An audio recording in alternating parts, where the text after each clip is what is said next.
எங்கள் மீட்பரும் இரட்சகருமாகிய ஆண்டவராகிய இயேசு கிறிஸ்து நாமத்தில் நன்மையும் கிருபையும் சமாதானம் உண்டாவதாக. இன்று தியானத்துக்கு உதவியாக மாற்கு எழுதின சுவிசேஷம் 11ஆம் அதிகாரம் 1-3 மட்டும் வாசிப்போம். மாற்கு 11ஆம் அதிகாரம் 1-3 மட்டும் வாசிப்போம். அவர்கள் எருசலேமுக்கு சமீபமாய் சேர்ந்து ஒலிவ மலைக்கு அருகான பெத்கபே பெத்தானியா என்னும் ஊர்களுக்கு வந்தபோது அவர் தம்முடைய சீஷரில் 2 பேரை நோக்கி, உங்களுக்கு எதிரே இருக்கிற கிராமத்துக்கு போங்கள். அதில் பிரவேசித்த உடனே மனுஷர் ஒருவரும் ஒரு காலமும் ஏறியிராத ஒரு கழுதை குட்டி கட்டியிருக்க காண்பீர்கள். அதை அவிழ்த்து கொண்டு வாருங்கள். ஏன் இப்படி செய்கிறீர்கள் என்று ஒருவன் உங்களிடத்தில் கேட்டால், இது ஆண்டவருக்கு வேண்டும் என்று சொல்லுங்கள். உடனே அதை இவ்விடத்திற்கு அனுப்பி விடுவான் என்று சொல்லி அவர்களை அனுப்பினார். ஆம், இந்த நாளிலும் உபவாச நாளிலே நாங்கள் ஆண்டவரே ஏதோ ஒரு தேவைக்காக இந்த இடத்தில் வந்திருக்கலாம். அநேக நாள் நான் காத்திருந்து அது நடக்காமல் இருக்கலாம். ஏதோ மனவேதனையோட இருக்கலாம், ஏதோ பிரச்சனையோட இருக்கலாம். அந்த கட்டப்பட்டிருந்த கழுதையை போல அநேக கட்டுக்களால் நான் கட்டப்பட்டிருக்கலாம். தேவப்படைகளே, அநேக போராட்டங்களால் கட்டப்பட்டு இருக்கலாம், உதவியற்ற சூழ்நிலையால் கட்டப்பட்டிருக்கலாம், மனவேதனைகளால் கட்டப்பட்டிருக்கலாம். பிள்ளைகளை கூட எதிர்காலத்த பிரச்சனையை குறித்து, தீர முடியாத வியாதிகள், பொருளாதார பிரச்சனைகள், கடன் தொல்லைகள், பிசாசின் பிடியில் அகப்பட்டிருக்கலாம். ஏதோ ஒரு காரியத்தை எதிர்பார்த்து அது நடக்காம நாங்கள் சோர்ந்து உடைந்து போயிருக்கலாம். மனவேதனைகள், துன்பங்கள், துயரங்கள், கண்ணீர்கள், ஏதோ ஒரு காரியங்களால் நாங்கள் அந்த கழுதையை போல கட்டப்பட்டிருக்கலாம். தேவப்பிள்ளைகளே, ஆண்டவராகிய இயேசு கிறிஸ்து அந்த எதிரே இருந்த பெத்தனியாக்கு எதிரே இருந்த கிராம ஆகிய பெத்தனியாக்கு தன் 2 சீடர்களை அனுப்பி ஏதோ ஒரு முறையில அதை யாருமே பயன்படுத்தல, யாருமே பார்க்கல. என் அருமை ஆண்டவர் பார்த்து அந்த கழுதையை கட்டவிழ்க்க சொல்கிறார். அதே போல தான் தேவ பிள்ளைகளே, அவர் என்னையும் உங்களையும் தன்னுடைய சாயலிலே, தன்னுடைய ரூபத்திலே, தன் கரங்களாலே நாசிலே சுவாசத்தை கொடுத்து எங்களை அவர் சிருஷ்டித்திருக்கிறார். எப்படி அந்த கழுதையை கட்டவிழ்த்தாரோ அதே போல என்ன பிரச்சனைகள் நாம் கட்டப்பட்டு இருக்கிறோமோ அதில் நாங்கள் ஒவ்வொரு ஆண்டவர் அறிந்திருக்கிறார். அவர் வாக்கு தத்தம் கொடுத்த தேவன் உண்மை உள்ளவர். நிச்சயமா இந்த உபவாச நாளிலே நீங்கள் என்ன பிரச்சனையோடு இந்த இடத்தில் கட்டப்பட்டு இருக்கலாம், எல்லா தேவைகளை எதிர்பார்த்து இருக்கலாம். அந்த நாங்கள் தேவைகளை, அந்த பிரச்சனைகளை, அந்த எதிர்பார்ப்புகளை எல்லாவற்றையும் ஆண்டவர் உடைத்து தளர்வார். எப்படி அந்த கழுதையின் கட்டுகளை கட்டவிழ்த்தாரோ அதே போல உங்கள் வாழ்க்கையில எல்லா பிரச்சனை கட்டுகளை கட்டவிழ்ப்பார். உங்கள் சிறையிருப்பை மாற்றுவார். தேவ பிள்ளைகளே, கட்டாயமாக நீங்கள் இன்றைக்கு யாருமே என்னை விசாரிக்கல. அநேகருக்கு நான் உதவி செஞ்சேன், அநேகருக்கு நான் ஆறுதலான வார்த்தைகளை பேச, எனக்கு இன்னைக்கு உதவி செய்ய யாருமே இல்லை. இந்த மனசை தேற்று ஆட்ட எனக்கு ஆறுதலான பேச யாருமே இல்லை. ஒரு உதவியற்ற சூழ்நிலை இருக்கேன், உடைந்து போயிருக்கேன், நான் கலங்கி போயிருக்கேன். ஆனா ஆண்டவர் சொல்லுகிறார், என் அன்பு மகனே மகளே, உன்னை யாருமே எல்லாம் கைவிடலாம். உனக்கு யாருமே ஒரு ஆறுதலான வார்த்தையை பேசாமல் இருக்கலாம், உன்னை ஆட்டாமல் இருக்கலாம், தேற்றாமல் இருக்கலாம், பிசாசு உன்னை கட்டி போட்டு இருக்கலாம், உன்னை சமூகம் நிந்திக்கலாம் ஏதோ ஒரு காரணத்தால. ஆனா நண்பர்கள் கைவிடலாம், நீ நம்பியிருந்த உறவுகள் கைவிடலாம், எல்லாமே உன்னை கைவிடலாம். நான் உன்னை கைவிட மாட்டேன் தேவ பிள்ளைகளே என்று ஆண்டவர் சொல்லுகிறார். கரம் பிடித்த தேவன் உண்மை உள்ளவர், அவர் முட்டிய பரியந்தம் எங்களை நடத்துவார். தேவ பிள்ளைகளே, சங்கீதக்காரன் சொல்லுகிறார், கர்த்தர் நியாயத்தை விரும்புகிறார், அவர் தன் பரிசுத்தவான்களை கைவிடுவதில்லை, அவர்கள் என்றென்றைக்கும் காக்கப்படுவார்கள். யாக்கோபுக்கு வாக்குத்தத்தம் கொடுக்கிறார், நான் உனக்கு சொன்னதை செய்யும் அளவும் உன்னை நான் கைவிடுவதில்லை. அந்த ஆபிரகாமின், இசாக்கின், யாக்கோப்பின் தேவன் நம்முடைய தேவன்.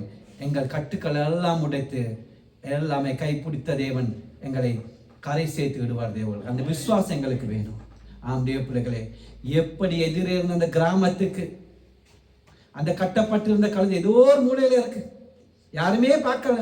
அதை எஜமான் கூட அதை பொதி சுமக்க பழக்கிடாத ஒரு கழுதை. எப்படி அதை கட்டவிழ்த்தாரோ அதே போல நாங்கள் எதிர்நோக்கி இருக்கிற பிரச்சனையா இருக்கலாம், எதிர்பார்த்த காரியங்களா எல்லாவற்றிலும் வந்து ஆண்டவர் எங்களை கட்ட வைப்பார். தேவ பிள்ளைகளே, ஏன் கழுதையை கொண்டு வரும்படி சீடர்களுக்கு சொன்னார்? இது முக்கியத்துவம் என்ன? அநேக வியாக்கணங்களும் விளக்கங்களும் இருக்கின்றன. நானே இதை வைத்து 3-4 பிரசங்கம் பண்ணியிருக்கிறேன். ஆனால் தோண்ட தோண்ட வேதம் புதிய போல ஆண்டவர் வெளிப்படுத்திக் கொண்டே இருப்பார்.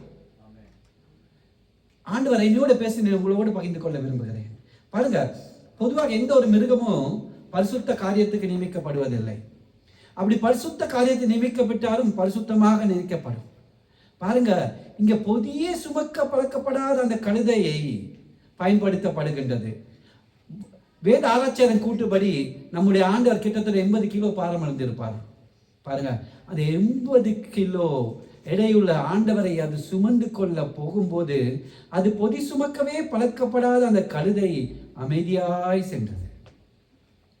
ஏன் கழுதை ஆதி காலத்திலே ராஜாக்கள் பயணம் செய்ய பயன்படுத்துவார்கள். கிழக்கத்திய நாடுகளிலே கழுதையின் மேல் ஏறி செய்வது என்பது ஒரு கௌரவமா இருக்கும். நீங்க வேதத்திலே வாசிக்கலாம். ராஜாவாக அபிஷேகம் பண்ணப்பட்டவர்கள் கழுதையின் மேல் ஏறி போனார்கள். நியாயாதிபதிகள் பிள்ளைகள் கழுதை குட்டியில் ஏறி போனார்கள் என்று நாங்கள் பார்க்கலாம். எடுத்து வாசிப்போம். 1 ராஜாக்கள் 1:5.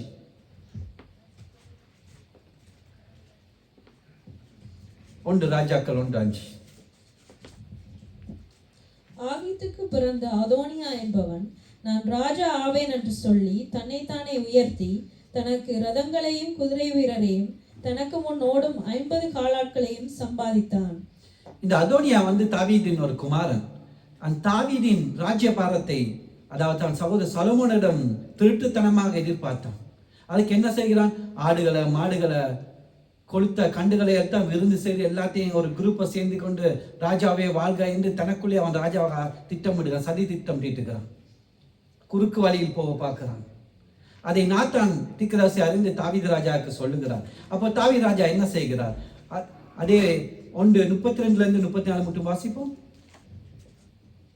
பின்பு தாவீது ராஜா ஆசாரியனான சாதோக்கையும் தீர்க்கதரிசியாகிய நாத்தானையும் யோய்தாவின் குமாரன் பெனாவையும் என்னிடத்தில் வரவேலையுங்கள் என்றான். அவர்கள் ராஜாவுக்கு முன்பாக பிரவேசித்த போது ராஜா அவர்களை நோக்கி, நீங்கள் உங்கள் ஆண்டவனுடைய சேவகரை கூட்டிக் கொண்டு என் குமாரனாகிய சாலமோனை என் கோபுர கழுதையின் மேல் ஏற்றி அவனை கீகோனுக்கு அழைத்து கொண்டு போங்கள். அங்கே ஆசாரியனாகிய சாதோக்கும் தீர்க்கதரிசியாகிய நாத்தானும் அவனை இஸ்ரவேலின் மேல் ராஜாவாக அபிஷேகம் பண்ண கடவர்கள். பின்பு எக்காலம் ஊதி ராஜாவாகிய சாலமோன் வாழ்க என்று வாழ்த்துங்கள். பாருங்க தேவ பிள்ளைகளை, நான் வாசிக்கும் இந்த வேத பகுதியிலே தன் ராஜ்யபாரத்துக்கு சலமோன் ராஜாவை ஸ்தாபிக்கிறார்.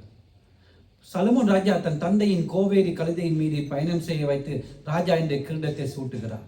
பாருங்க, எத்தனைத்தான் அதோனியா ராஜ்யத்தை பறிக்க திட்டமிட்டாலும் ஆடு மாடு பரிசு பொருட்கள்லாம் செய்து ஒரு கூட்டத்தை செய்து கொளுத்த கண்டுகள் எல்லாம் செய்து சலமோன் தன் தகப்பனாகிய தாவீது ராஜாவுடைய கழுதையின் மேல் வருவதை கண்டபோது சலமோன் ஜனங்கள் எல்லாம் என்ன சொன்னார்கள்? ராஜா என்று கூப்பிட்டார்கள். அதே போலதான் இந்த நாளிலும் அதோனியா போல அநேக தீய சக்திகள், அநேக வல்லமைகள், அநேக பொல்லாத மனுஷர்கள், துரைத்தனங்கள், அதிகாரங்கள், இந்த பிரபஞ்சத்தின் அந்தகார லோகாதிபதிகள், வானமண்டலத்தின் பொல்லாத சேனைகள், எங்களுக்கு எதிராக சில சத்துருக்கள், எங்களுக்கு கொடுத்திருக்க தேவன் எங்களோட தாளாந்துகளை, எங்களோட சந்தோஷத்தை, எங்களோட சமாதானத்தை, எங்களோட உயர்வுகளை, எங்களுக்கு இருக்க சுகத்தை, எங்களோட பலத்தை, எங்களுக்கு ஆசீர்வாதத்தை பறிக்க திட்டமிடலாம் தேவ பிள்ளைகளை. ஆனா கவலைப்பட தேவையில்லை. பாருங்க, எப்படி ஆண்டவர் மனுஷர் ஒரு காலம் ஏறி இருந்த அந்த கழுதையை கட்டவிழ்த்தாரோ அதே போல அதை கொண்டு வரும்படி சொன்னாரோ அந்த கழுதப்பட்ட கழுதையில் அவர் ஏறி பயணம் செய்தார். அப்படியே தான் இயேசு கிறிஸ்து என்னையும் உங்களையும் பார்க்கிறார் தேவ பிள்ளைகளே. எங்களோட வாழ்க்கையில யாருமே எது செஞ்சாலும் அதோனியா போல அநேக பேர் வரலாம். ஆனா கலங்க தேவையில்லை. அநேக தீய சக்திகள் வாழ்க்கையில வரலாம். எங்களுக்கு இருக்கிற எல்லாத்தையும் பறித்து கொள்ள. ஆனா ஆண்டவர் என்னையும் உங்களையும் பார்க்கிறார். எப்படி அந்த கழுதையை யாரும் பார்க்காத, யாருமே பழக்கப்படுத்தாத கழுதையை கண்டாரோ அதை கட்டவிழ்த்து வர சொன்னாரோ அந்த மகாராஜா பயணம் செய்வதற்காக அப்படித்தான் என்னையும் உங்களையும் ஆண்டவர் பார்க்கிறார் தேவ பிள்ளைகளே. ஆகைகளே, யாருமே ஒரு கவனித்த சூழ்நிலையிலே ஏதோ ஒரு காரியத்தில் நாங்கள் ஆசீர்வாதங்களை, எங்களோட சுகத்தை, எங்களோட பலத்தை, எங்களோட மகிமையை, எங்களோட வாழ்க்கையில் இருக்க சந்தோஷத்தை, சமாதானத்தை அந்த கழுதையை போல கட்டி போட்டு இருக்கிற தேவ பிள்ளைகளே. எங்களோட உயர்வுகளை, எங்களோட மேன்மைகளை, எங்களோட வாழ்க்கையில் நாங்கள் எதிர்பார்த்திருக்கும் காரியங்களை, அநேக காரியங்களை வாழ்க்கையில் எத்தனையோ வருடம் எதிர்பார்த்திருப்போம். அது திருமண காரியமா இருக்கலாம், பிள்ளைகளா இருக்கலாம், வேலையா இருக்கலாம், ரிசல்ட்டியா இருக்கலாம், ஆசீர்வாதங்கள் இருக்கலாம், வீடாக ஏதோ கழுதையை போல பிசாசானவன் கட்டி போட்டு இருக்கலாம். நாங்கள் ஐயோ ஐயோ என்று வேதனைப்பட்டு கவலைப்பட தேவையில்லை. ஆனா அந்த பரலோகத்தில் இருக்க தேவன் பார்க்கிறார். அவர் அந்த பரலோக ராஜன் மனுஷகுமாரனா பூமிக்கு வந்து எனக்காக பாடுகள் பட்டு வேதனைப்பட்டு துன்பப்பட்டு துயரப்பட்டு தன் கடைசி ரொட்டத்தை சிந்து கொடுத்த தேவன். அந்த சிலுவை சுமந்த சிலுவை நாதரின் கண்கள் என்னையும் உங்களையும் பார்க்கின்றன தேவ பிள்ளைகளே. அவருடைய கண்கள் எங்களை காண்கின்ற கண்கள்.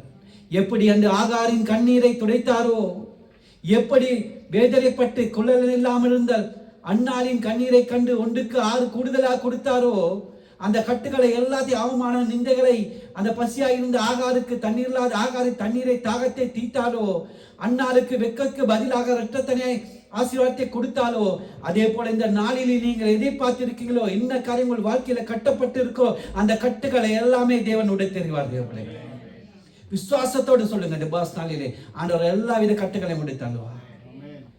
நாங்க கவலைப்படுத்தீங்கள, ஐயோ நான் ஏதோ மூலையில இருக்கிறேன், எல்லா வாசல்களும் அடைக்கப்பட்டு விட்டன, என் வாழ்க்கையில வேதனவும் துன்பங்களும் துயரங்களும் கண்ணீரிலும் நான் கைவிடப்பட்டனா இருக்கேன், நான் எதிர்பார்த்த காயம் ஒண்ணுமே இந்த வாழ்க்கையில் நடக்கல. எத்தனை வருடங்கள் வாழ்க்கையில் கவனமும் வேதனையும் துன்பமும் கண்ணீருமா இருக்கின்றது. ஏன் எனக்கு இத்தனை பாடுகள், ஏன் எனக்கு இத்தனை துன்பங்கள், ஏன் இந்த வாழ்க்கையில சந்தோஷம்? ஆண்டவருக்காக எல்லாமே செய்யறனே, நான் என்ன அர்ப்பணிச்சிருக்கனே, எங்கே இந்த ஆசீர்வாதம், எங்கே இந்த சுகம்? ஏன் இப்படி இந்தியா பேசுறாங்க? நான் எதிர்பார்த்த காரிய வாழ்க்கை ஏன் நடக்குது இல்ல? ஆண்டவர் என்னை காண்கின்றார். தேவப்பிள்ளைகளே, என்னை காண்கிற உங்களை காண்கின்றார். அவர் அந்த ஆகாரை கண்டவர், அன்னாரை கண்டவர், நிச்சயமாய் உங்களை பார்ப்பார். எப்படி அந்த கட்டிருந்த கதையை கட்டி தேவன் அதை விடுவித்து அதில் பயணம் செய்தாரோ, அப்படியே கட்டப்பட்ட எல்லா வாசல்களையும் எல்லா கட்டுகளையும் திறந்து எங்களை விடுவித்து எங்களுக்குள் எனக்குள் உங்களுக்குள் ராஜாவா பயணம் செய்ய விரும்புகிறார். தேவ பிள்ளைகள், தேவன் எனக்கும் உங்களுக்கும் வைத்திருக்க அந்த ஸ்நானத்தை கிரீடத்தை நாங்கள் பெற்றே தீர்வோம். அதை யாராலையும் தடுக்க முடியாது. எங்களுடைய சிறையிருப்பை எத்தனை தான் அதோனிக்கா வரலாம், எத்தனை தான் எங்களுக்கு எதிராக ஆமான்கள் வரலாம், எத்தனையோ யார் வித்தியாசக்காரியர்கள் வரலாம். ஆனால் எத்தனை அதோனியாக்கள் வந்தாலும், எத்தனை எங்களுக்கு எதிராக சூழ்ச்சி செய்து பொறாமை இறைச்சலாம் ஆமான்கள் வந்தாலும், எங்களை காட்டி கொடுக்க யூதாஸ் காரியஸ்கள் வந்தாலும், ஆண்டவர் எங்களை கட்டுகளை எல்லாமே உடைத்து தீர்வார். எங்கள் சிறையிருப்புகளை மாற்றுவார். திறந்த வாசல்கள் எங்களுக்கு தருவார். தேவ பிள்ளைகளே, சத்துருக்கள் எவ்வளவு தந்திரமாக தீவிரமா செயல்படலாம், ஆனா என்னையும் உங்களை உயர்த்தும் கரங்கள் அவருடைய கரங்கள் உயர்த்தியே ஆகும், நிச்சயமாய் உயர்த்தும். தேவ பிள்ளைகளே, ஆகவே அவர் பாருங்க சும்மா இல்லை. ஏன் பரலோக மேன்மை திறந்து வந்தார்? பாவத்திலிருந்தும் சாபத்திலிருந்தும் பிசாசி பிடியிலிருந்தும் அந்த காலத்திலிருந்து எங்களை விடுவிப்பதற்காக அந்த கல்வாரி சிலுவையிலே பிசாசின் தலையை நசுக்கி அதை வெட்டி சிறந்திருக்கிறார் ஆண்டவர். நாங்க எதற்கு கவலைப்படணும்? ஆகவே அன்பான தேவ பிள்ளைகளே, சூழ்நிலைகளை பார்த்து கவலைப்படாதீங்க. உங்களுக்கு போராட்டங்கள் பிரச்சனையை பார்த்து கவலைப்படாதீங்க. உங்களுக்கு பொருளாதார பிரச்சனையா, கடன் பிரச்சனையா, வியாதியா, சோர்வா, துன்பமா, அவமானமா, நிந்தையா, ஒன்றுமே பார்த்து கவலைப்படாது. நிச்சயம் எங்களுக்கு ஜெயம் உண்டு. நானும் நீங்களும் ஆராதிக்க தேவன் விடுவிக்க வல்லவர். அத்தான் தானியல் அந்த கிணற்றுக்குள் இருக்கும்போது, அந்த குழியில் இருக்கும்போது தரியராஜ் என்ன சொல்லுகிறார்? தானியலே, நீ ஆராதிக்கும் தேவன் உன்னை விடுவிக்க வல்லவர். அந்த சிங்கத்தின் வாய்களை கட்டி போட்ட ஆண்டவர். சாத்ராக் மேசா அபினேக்கு அந்த அக்கினியில் இருந்து நடந்த போது அவர்களோடு உலாவின தேவன் என்னோடும் உங்களோடும் இருப்பார். தேவர் அவர் எல்லா பிரச்சனையிலிருந்து எங்களை விடுவிக்க வல்லவராயிருக்கிறார். எங்களை கட்டுக்களை வைப்பார். எங்களை அக்கினி 7 மடங்கு 70 மடங்கு சூடாக்கி போட்டாலும் அவர் எங்கள் மத்தியில் உலாவி எங்கள் பிரச்சனைகள், கட்டப்பட்ட கட்டுகள் எல்லாம் விடுதலை கொடுக்க வல்லமுள்ள தேவன். நானும் நீங்கள் ஆராதிக்கின்ற தேவன். அருமையான தேவ பிள்ளைகளே, ஆண்டவர் என்னையும் உங்களையும் உருவாக்கின ஒரு நோக்கம் இருக்கு. இந்த இடத்துல உபாச தேவத்திலே அநேகர் இல்லாமல் இருந்து நீங்க ஏன் இந்த இடத்துல வந்திருக்கீங்க? ஒரு நோக்கம் இருக்கு. அந்த நோக்கத்தான இப்ப இல்லை, நானும் நீங்களும் தாயின் கருவில் உருவாக்க முன்னே இந்த பிள்ளை இந்த ராஜ்யத்தில் இந்த இடத்துல இருக்குன்னு தீர்மானிச்சுட்டாங்க. ஒவ்வொரு நோக்கம் இருக்கு. ஏதோ ஒரு அனித்தியமான நாங்கள் வாழ போற 70-80 வருஷத்துல ஏதோ ஒரு அனித்தியமான பாவ 5, 10, 20 நிமிஷம் சந்தோஷத்துக்காக தேவன் என்னை உங்களை அழைக்கவில்லை. தேவ பிள்ளைகளே, நானும் நீங்கள் உருவாக்கப்பட்ட நோக்கம் என்ன தெரியுமா? அந்த மகாராஜாவை சுமந்து செல்வதற்காக, அந்த உலகத்தை படைத்த பரமனை சுமந்து செல்லும் கோவேறு கழுதைகள் தான் நானும் நீங்களும் தேவ பிள்ளைகளே. அவருடைய பார்வையில் நானும் நீங்களும் மேன்மையானவர்கள். இந்த உலகத்தில் இருக்க எல்லா வித பாட்டிலும், ஏன் இந்த உலகத்தை காட்டிலும் நானும் நீங்களும் முக்கியம் தேவ பிள்ளைகளே. அன்பு தேவ பிள்ளை, இந்த இடத்திலே நீங்க எந்த சூழ்நிலையை சிக்கி கொண்டிருக்கீங்கன்னு எனக்கு தெரியாது. ஆனால் ஆழம் இருக்கு. சில உலக காரியங்களா இருக்கலாம், உலக கவலைகளா இருக்கலாம். எப்படிப்பட்ட சூழ்நிலைகள் இருந்தே கவலைப்படாதீங்க. அருள்நாதர் இயேசு கிறிஸ்து உங்களை நிச்சயமாய் விடுவிப்பார். உங்களை கட்டுகளை அவித்து போடுவார். உங்களை சிறைப்படுத்திப்பார். உங்களுக்கு வெட்கத்துக்கு பதிலாக இரட்டைத்தனையாய் வரும் தேவப்பிள்ளைகளே. உங்கள் துக்கம் கண்ணீர் எல்லாம் சந்தோஷமாய் ஆனந்த கழிப்பாய் அந்த ஆண்டவர் மாடுவார். யோவான் 8:36 சொல்லுகிறது, குமாரன் உங்களை விடுதலையாக்கினால் மெய்யாகவே விடுதலையாக்குவீங்க. அல்லேலூயா. நாங்கள் ஆண்டவராகிய இயேசு கிறிஸ்து எங்களை விடுதலையாக்கினால் நாங்கள் எதற்கும் பயப்பட தேவையில்லை. அவருடைய இரத்தத்தினாலே நானும் நீங்கள் விடுதலையாக்கப்பட்டிருக்கும் தேவர்களே, மெய்யாக விடுதலையாக்கப்பட்டிருக்கும். ஆகிய அந்த அன்பு ரட்சைகள் வரும்போது நித்தியமாய் நித்திய வாழ்வை பெறுவோம். ஆகவே அவர் பாருங்க, எங்க பாவம், பிரமாணம், மூட நம்பிக்கை, பேய் வணக்கம், விக்கிரகம் எல்லாத்திலும் எங்களை விடுதலை வைத்திருக்கிறார். என் மீது உங்கள் மீது நிச்சயமாக அந்த அருள்நாதர் இயேசு கிறிஸ்துவின் ஆசீர்வாதம் இருக்கும். சமாதானத்தை தருவார். நானும் நீங்களும் ஆண்டவராகி இயேசு கிறிஸ்துவை சுமந்து செல்லுகிற உன்னதமான பாத்திரங்கள் தேவ பிள்ளைகளே. ஆண்டவர் எல்லா நன்மைகளை எங்கள் நிச்சயமாய் சிறையிருப்பை மாற்றி எங்கள் கட்டுக்களை உடைத்து போடுவார் தேவ பிள்ளைகளே. நாங்கள் ஆண்டவருக்கு உண்மையா இருக்கும் போது, இது ஒரு சீனாய் தேசத்தில் நடந்த உண்மை சம்பவம். சில நேரம் சொல்லியிருக்கலாம். ஒரு குடும்பம் 5 வருடம் பழமையான ஒரு வீட்டுக்கு போறாங்க. சீனா மிச்சம் குளிர்னால அந்த மரங்களால அப்படிதான் அந்த வீடுகள் செய்வாங்க. அப்போ ஒரு குடும்பம் அந்த வீட்டுக்கு போறாங்க. போன நேரம் அந்த வீட்டில் துவாரம் ஒன்று இருக்கு, ஒரு ஓட்டை இருக்கு. அந்த மரத்தினால் செய்யப்பட்ட ஓட்டை. அந்த வீடு கட்டி 5 வருஷம் தான்.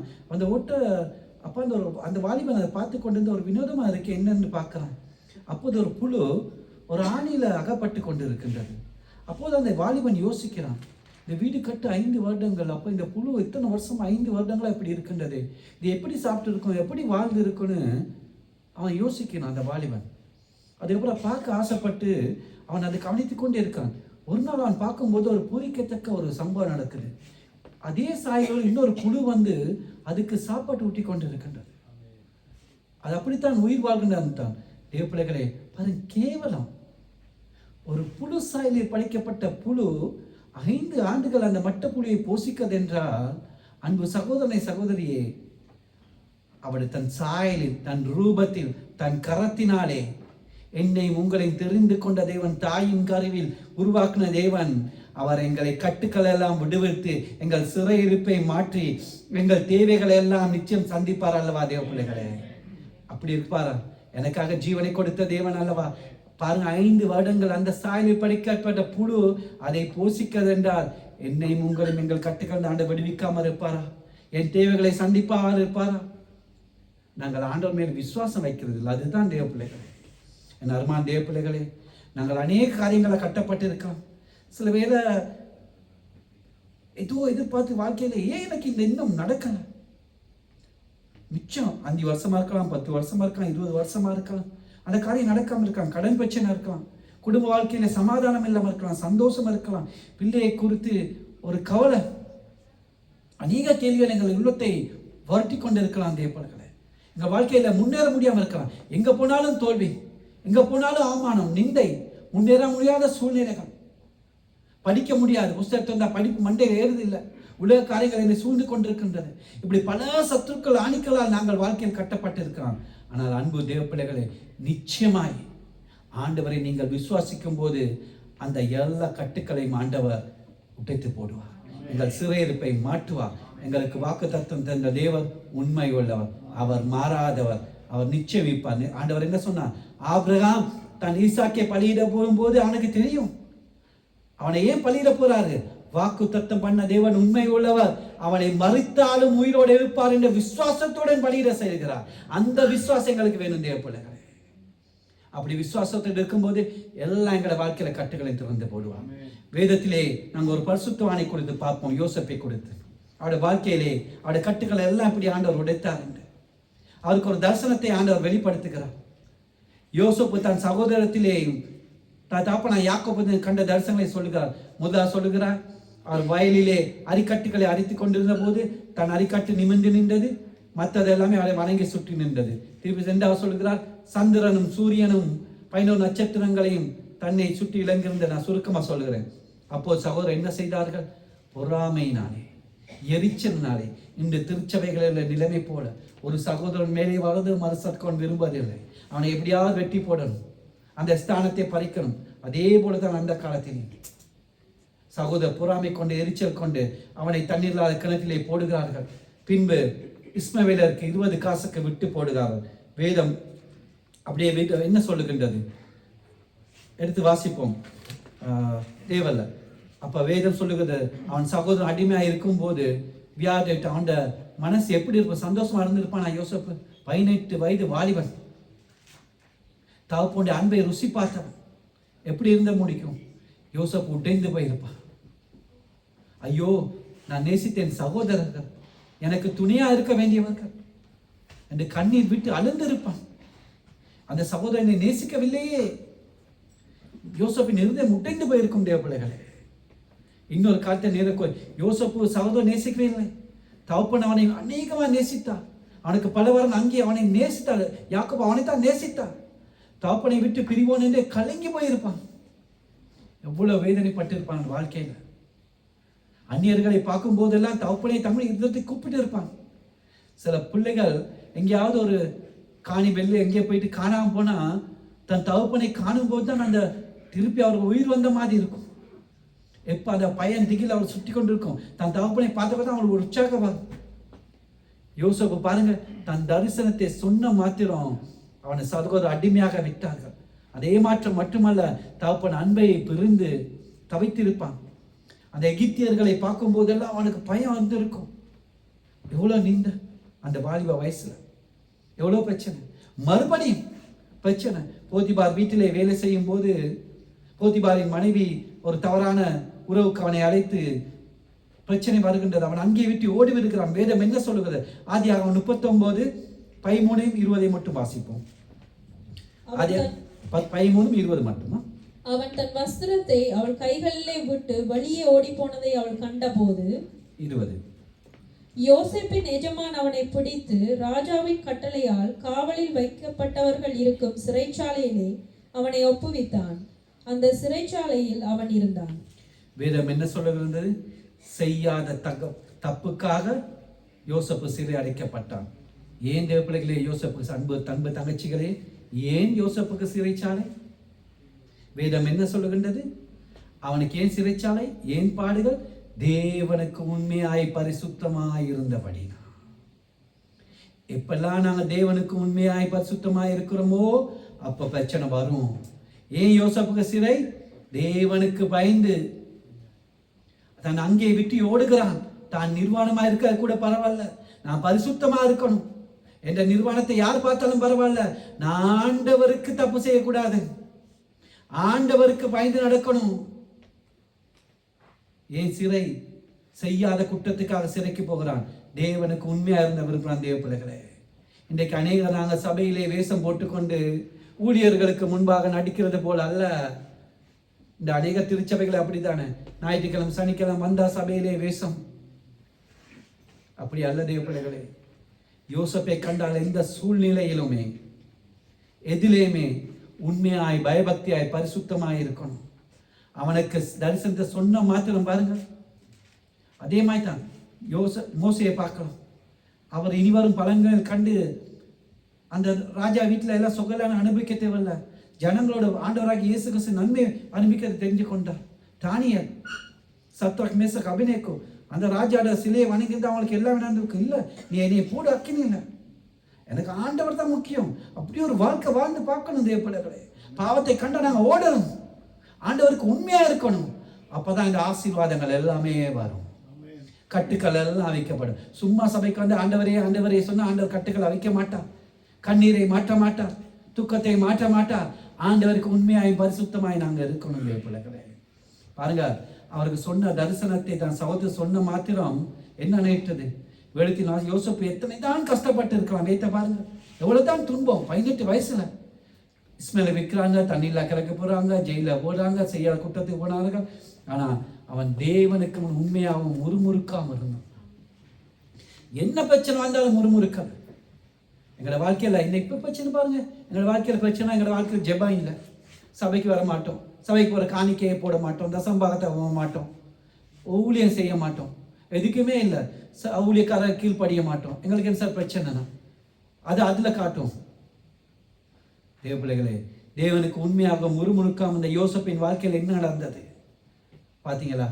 யார் அவனை அடிமையாக விட்டார்களோ, யார் அவனுக்கு பொய் சாட்சி சொல்லி சிறைப்படுத்தினார்களோ அவர்களை யாரும் அதிபதியாக, தளபதியாக, பிரதமந்தியாக தேவர் உயர்த்தினார். ஆமென். ஆதியாகமம் 41:44.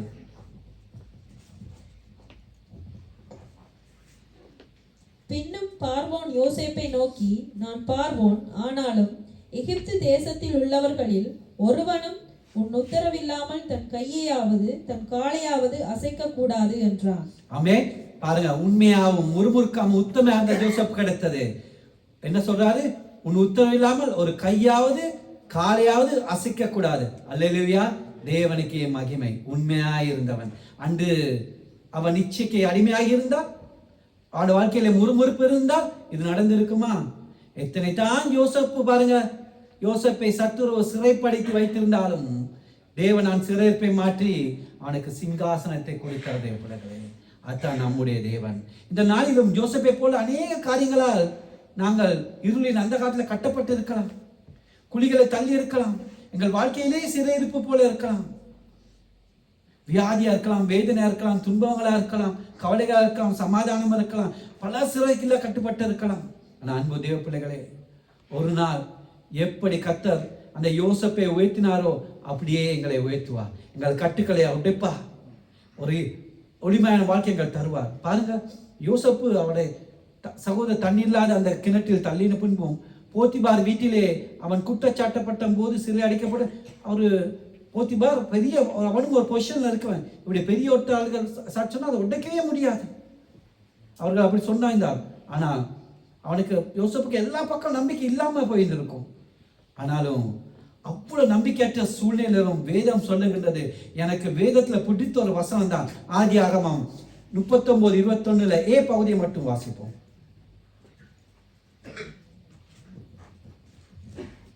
கர்த்தரோ யோசேப்போடே இருந்து, போதும், அவன் ஜெயில இருக்கான், கர்த்தர் யோசேப்போடு இருந்து. அப்படிதான் தேவ பிள்ளைகளே, நாங்கள் வனாந்தரத்தில் இருந்தாலும், ஜெயிலில் இருந்தாலும், பலவிதமான வியாதியோடு இருந்தாலும், ஹாஸ்பிட்டல்ல இருந்தாலும், மரண படுக்கையில் இருந்தாலும், பல மனிதரால் நெருக்கப்பட்டிருந்தாலும், ஒடுக்கப்பட்டிருந்தாலும், அவமானப்பட்டிருந்தாலும், நிந்தப்பட்டிருந்தால், கர்த்தர் யோசேப்போடு இருந்த போல என்னோட உங்களோட இருப்பார். தேவ பிள்ளைகளே, எங்கள் எல்லா கட்டுகளையும் முடித்து எங்களை உயர்த்துவார். ஒரு தேசமே அவனை வெறுத்து தள்ளி, அவனுடைய குடும்பம் அவனை வெறுத்தல்ல, சகோதர வெறுத்தார்கள், ஒரு தேசமே வெறுத்து தள்ளி. ஆனாலும் பரிசுத்த தேவன் யோசேப்போடு இருந்து அவன் சிறையில் என்னென்ன பாடுகளை எல்லாத்தையும் உடைத்து அந்த தேசத்தை அவனுக்கு கீழ்ப்படுத்தினார். தேவன் எந்த தேசமான குற்றவாளி என்று வெறுத்து தள்ளியதோ அந்த தேசத்தை என் ஆண்டவர் அவன் காலை கீழ்ப்படுத்தினார். அது கடைசி முட்டும் ஆண்டவர் அவன் 18 வயசிலே அவன் தள்ளின குழியில தள்ளில இருந்து 31 வயசிலே சிங்காசனம் ஏறும் மாதிரி 13 வருஷங்கள் ஆண்டவர் யோசேப்போடு இருந்தார். அப்படிப்பட்ட ஆண்டவர் முடிய பார்த்து எங்களோட இருப்பார். தேவ பிள்ளைகளே, இன்னைக்கு எங்களோட வாழ்க்கையில எது சிறை? கடன்களா, பிரச்சனைகளா, வியாதிகளா, சமாதானம் இல்லையா, குடும்பத்தில் பிரச்சனை இல்லையா, எதிர்பார்த்த காரியங்கள் நடக்க இல்லையா, தள்ளப்பட்ட சூழ்நிலை இருக்கிறோமா? யோசேப்பின் சிறையிருப்பை மாற்றி அவமானத்துக்கு பதிலாக கனத்தை கொடுத்த தேவர் நிச்சயமா எங்களுடைய சூழ்நிலைகளை மாற்றுவார், எங்களை கட்டுக்களை உடைத்து போடுவார். தேவ பிள்ளைகளே, கடைசியாக எடுத்து வாசிப்போம் சங்கீதம் 23:5.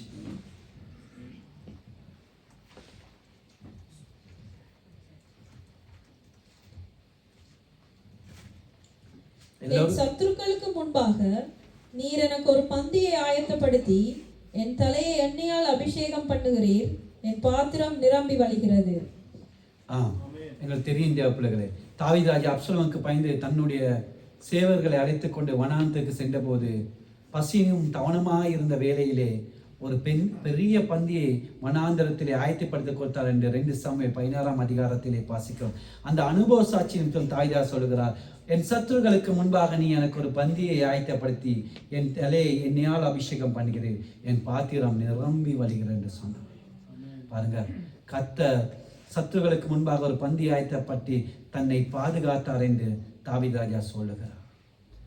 ஏன்னா அதே மாய்த்தாண்டிய பிள்ளைகளை, எங்களை கூட பயங்கர சத்துக்கள் சூழ்ந்திருக்கும் போது, எங்களை தேவைகளை எல்லாம் வல்லாத மனிதர்கள் சூழ்ந்திருக்கும் போது, எல்லாம் அடைக்கப்பட்ட வாசல் இருக்கும்போது ஆண்டவர் எங்கள் தேவைகளால் சந்தித்து நிறைவாய் வேண்டியவற்றை அளித்து பாதுகாப்பார். நிச்சயமாக எங்களுக்கு ஒரு பந்தியை ஆயத்தப்படுத்துவார். எங்கள் தலையை இன்னும் அபிஷேகம் செய்வார். எங்களோட பாத்திரம் வலிம்பி வரைக்க போகின்றது. ஆகியால் நாங்கள் முறுமுறுக்க கூடாது. தேவ பிள்ளைகளை, விசுவாசமா இருக்கணும், தேவனுக்கு உண்மையா இருக்கணும். எத்தனையோ சாட்சிகளை பார்க்கலாம், விசுவாசத்தோட இருக்கணும். குணாபதோட வாழ்க்கையை பார்த்துருக்கேன் நான், விசுவாசம்.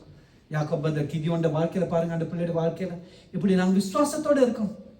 எத்தனையோ காரியங்கள் நான் பார்த்துருக்கேன், எத்தனையோ உதாரணம் சொல்லலாம். நாங்கள் அந்த விசுவாசம் இருக்கணும். தேவன் நிச்சயமாய் தேவன் எங்கள் சிறையிருப்பை உடைத்து எங்களை கட்டுக்களை அவித்து வாக்கு பத்தத்தை அவர் நிறைவேற செய்வார். எங்களை ஆசீர்வதிக்க ஆசை பெருக பண்ணுவார். எங்களோட உயிருக்கு, எங்களுடைய ஆத்மாவுக்கு பொல்லாத சேனைகளால், பொல்லாத பிசாசினால், பொல்லாத மனிதரால் பிரச்சனை வரும்போது அந்த போராட்டம் நட எங்கள் சிறைப்பெல்லாம் உடைத்து எங்கள் கட்டுகள் எல்லாம் அவிப்பார். எப்படி அந்த யாருமே பார்க்காத, யாருமே கணக்கெடுக்காத ஒரு மூலையிலிருந்து அந்த கழுதையை, யாருமே பயன்படுத்தாத கழுதையை என் ஆண்டவருடைய அந்த அழகான கண்கள் கண்டு கட்டவிழ்த்ததோ, அதே போல எங்கள் கட்டுகள் எல்லாமே கட்டாய்ப்பார். தேவ பிள்ளைகளே, ஏன்னா என்னை உங்களை அழைத்தவர், மீட்டவர், உண்மை உள்ளவர், முடிவரை நம்ம எங்களை வழி நடத்துவார். எங்கள் வாழ்க்கையில் இன்று முதல் ஒரு செழிப்பு விசுவாசம் வேணும். ஆண்டவரே, என்ன பிரச்சனை, இதை முடிச்சு நாம் ஜெயிக்க போறோம்.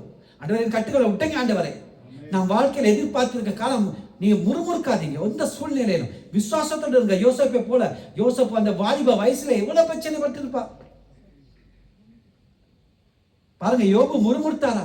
ஒன்று எல்லாமே இழந்தா, 10 பிள்ளைகள், எல்லா சொத்துக்களும் போயிட்டு, மேல எல்லாமே கொப்பளம் போட்டு சொரிக்க கூட இல்லை, செட்டை ஓட்டைகள் எடுத்து சொரிச்சு கொண்டு இருக்கார். பொண்டாடி சொல்லுகிறார், உத்தமி, எத்தனை நாள் இப்படி இருப்பீர்? உன் வாயினால் தூசித்த ஜீவனை விடும். பைத்தியக்காரியை போல பேசுகிறாய். தேவனால் நன்மை பெற்றால் தீமை பெறக்கூடாதோ? தேவ பிள்ளைகளே, இன்னைக்கு நாங்கள் நன்மையை மட்டும்தான் எதிர்பார்க்கிறோம். ஆண்டவர்கிட்ட தீமையை எதிர்பார்க்கறது இல்லை. ஆண்டவர் சில நேரம் எங்களை தண்டிக்க, கீழ்ப்படியை கட்டிக்கொள்ள, எங்களை சரியான பாதையில, பிதா சிச்சிக்காத பிள்ளைகளே இல்லைன்னு சொல்லி வேதம் சொல்லுகின்றது. சில சிச்சைகள் வரலாம். ஆண்டவர் பாடல்கள் மூலம், ஊழியக்காரர்கள் மூலம், தேவ வார்த்தைகள் மூலம் எங்களோட பேசுவார். அநேகருக்கு ஆண்டவர் வாக்குறுதியை படிச்சுக்கோங்க தேவ பிள்ளைகளை. ஆண்டவர் வாக்குத்தத்தம் கொடுத்தா அது உண்மை உள்ளவர், மாறாது. ஏன்னா அவர் பொய் இருக்க மனுஷனும் அல்ல, மனமாற மனுபுற்றம் அல்ல. அவர் சொல்லியும் செய்யாதிருப்பாரோ, வசனித்து நிறைவேற்றாதிருப்பாரோ. என் ஆண்டவர் உண்மை உள்ளவர். அவர் நேற்று மீண்டும் மீண்டும் மாறாத ஆண்டவர். அநேக காலங்களில் தேவ பிள்ளைகளே, மனிதரை கொடுக்கும் வாக்கு தத்தங்கள் மாறி போகும், எல்லாமே பொய்யாயிரும். ஆனா என்னோட ஆண்டவருடைய வாக்கு தத்தங்கள் ஒரு நாளும் பொய்யாவாது.